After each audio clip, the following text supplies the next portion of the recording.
Hello friends, welcome back to my channel the dream of the Nika. तो friend, कैसे हैं आप सभी? आई होप अच्छे होंगे। तो फ्रेंड, जैसा कि आप लोग जानते हैं कि मेरा एडीओ का पेपर था 14 एंड 15 अप्रैल को। तो इसी वजह से मैंने कोई स्टडी ब्लॉग अपलोड नहीं किया। और मैंने जैसे कि आपको बताया था कि मेरी कोई प्रिपरेशन कोई ख़ास नहीं हुई थी, फिर भी मैं एग्ज़ाम देने गई थी ये देखने के लिए कि एग्ज़ाम के दौरान मुझे किन किन परिस्थितियों से गुजरना पड़ता है। और तो फ्रेंड, मैं बताऊंगी कि फर्स्ट डे को 14 को जो है मेरा 2 पेपर था, एक जनरल लैंग्वेज का और जीएस का। जनरल लैंग्वेज तो बहुत ही इजी आया था, ये कोई भारी नहीं थी। इसमें इजीली आप मतलब आसानी से पासिंग मार्क्स से भी ज़्यादा नंबर ला सकते थे। इसमें ज़्यादा जो है पर्यायवाची शब्द, समानार्थी शब्द और संज्ञा से रिलेटेड, जैसे जातिवाचक संज्ञा, भाववाचक संज्ञा और शुद्ध वाक्य, और ये जो है सेंटेंस लिखा हुआ है कहाँ पे किस पार्ट में अशुद्धि है वो आपको बताना था। और जो है स्पेलिंग वगैरह देखना था। तो ये भी हिंदी में भी वैसे ही एंटोनिम्स, सिनोनिम्स यही सब पूछा हुआ था। और एक्सिलरी वर्ब भरने के लिए, प्रीपोजिशन भरने के लिए ये सब आया था। ज़्यादा मतलब डिफ़िकल्ट पेपर नहीं था, इसको इजी ही पेपर कहेंगे, बहुत ही इजी पेपर था। तो ये पेपर तो अच्छा गया। और बात करते हैं सेकंड शिफ्ट में था जीएस पेपर। तो जीएस पेपर में है जो फ्रेंड, ये जीएस पेपर जो है ये पेपर टफ था, बहुत ही टफ था। फिर भी मैंने इसको अच्छे से किया और मैंने 65 क्वेश्चन अटैम्प्ट किए। और टफ पेपर था तो ये भी समझ में नहीं आ रहा था कि ज़्यादा करेंगे तो नंबर कम हो जाएगा कहीं गलती हो के। तो 65 ही मैं अटैम्प्ट कर पाई, जो कि मैंने मिलाया तो मेरे 50 सही हो रहे हैं। अब मुझे इसका अंदाज़ा भी था कि 50 तो सही होंगे और 15 नंबर कटेंगे, ठीक है। तो ये पेपर सही था। और उसके बाद फिर हम लोग घर आ गए। घर आने के बाद दूसरे दिन फिर गए एग्जामिनेशन सेंटर पे। तो था ये था मैथ्स और रीजनिंग का।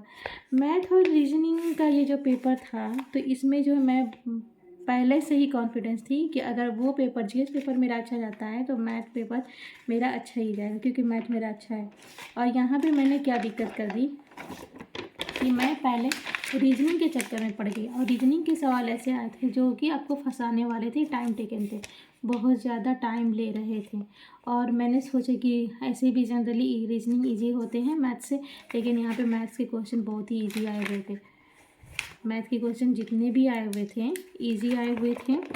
तो मैथ का मैंने ना टच करके पहले मैंने रीजनिंग का टच किया, जिसमें टाइम लग गया। और टाइम लग गया तो मैं बहुत ज़्यादा क्वेश्चन अटेम्प्ट नहीं कर पाई और मेरे बहुत सारे मैथ के क्वेश्चन छूट गए जो मुझे आ भी रहे थे।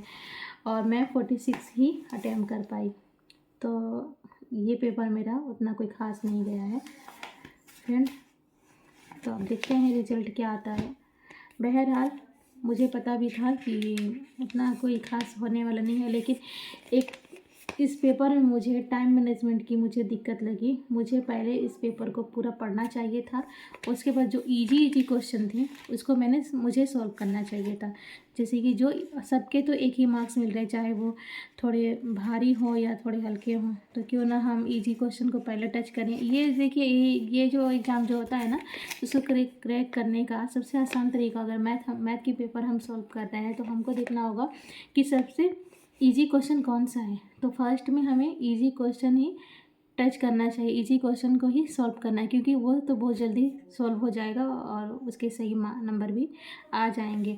उसके बाद देखना चाहिए कि थोड़ा सा डिफ़िकल्ट जो है, ठीक है, उसको करना चाहिए। और ऐसे क्वेश्चन जो आपको नहीं आ रहे हैं तो उसको तो छूना ही नहीं है। और यहाँ पे मैंने सबसे बड़ी गलती कर दी कि मैंने जो है रीजनिंग करके, और रीजनिंग के ऐसे सारे आप एडीओ का पेपर अगर आप देखेंगे तो आपको पता है कि रीजनिंग में कुछ क्वेश्चन ऐसे थे जो बहुत सॉल्व करने में टाइम लग रहे थे। तो इसलिए मेरा ये पेपर कोई ख़ास नहीं गया है। तो फ्रेंड, ये तो हो गया। अब मैं तैयारी करने वाली हूँ अब पीपीएससी टीआरई 4 की। और एग्ज़ाम देने के बाद जब मैं घर आई तो दूसरे तीसरे दिन मुझे क्या, सब लोगों को ये न्यूज़ तो मिल ही गया होगा कि टीआरई 4 की जो नोटिफिकेशन जो है 20 के बाद आ जाएगी। और 26 अप्रैल से जो है फॉर्म भरना शुरू हो जाएगा।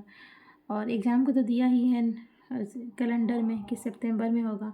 अब देखते हैं सितंबर में होता है कि उससे पहले होता है, बट अगर हमारा नोटिफिकेशन वो लोग दे देते हैं और फॉर्म फिलअप करवा लेते हैं तो ये तो तय है कि एग्ज़ाम भी हो ही जाएगा।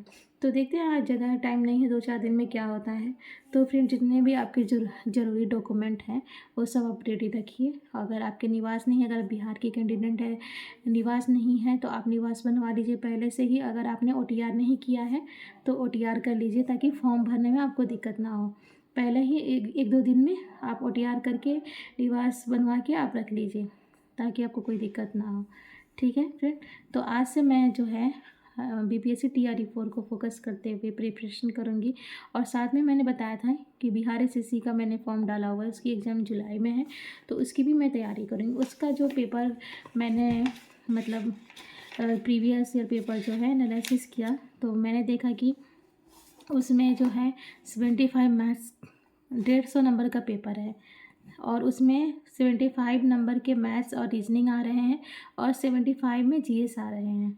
GS में वही history, polity, economics, science, current affairs, ये सभी है, तो वही आ रहे हैं। मतलब ADO का जो सिलेबस है वही सेम सिलेबस जो है और उसका भी है। तो मैंने सोचा है कि मैं डेली जो है 1 आवर जो है मैथ्स को प्रैक्टिस करूँगी, क्योंकि मैथ मेरा अच्छा है, लेकिन मैथ ना प्रैक्टिस मांगता है।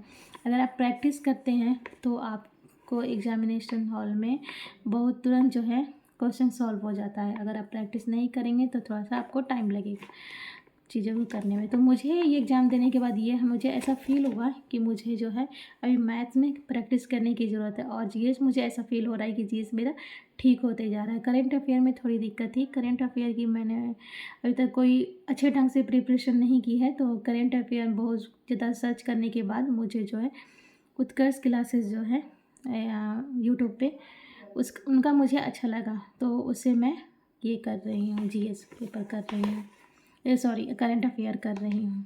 आज से मैंने स्टार्ट कर दिया है करंट अफेयर पे करंट अफेयर की क्लास को करना। तो 1 आवर मॉर्निंग में मैं करंट अफेयर करूँगी, और 1 आवर मैं जो है मैथ्स रिवाइज करूँगी। उसके बाद मैं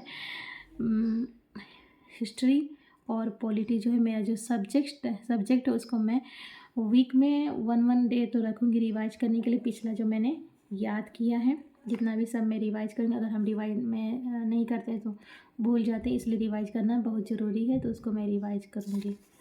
ठीक है, आज के लिए इतना ही। हाँ नहीं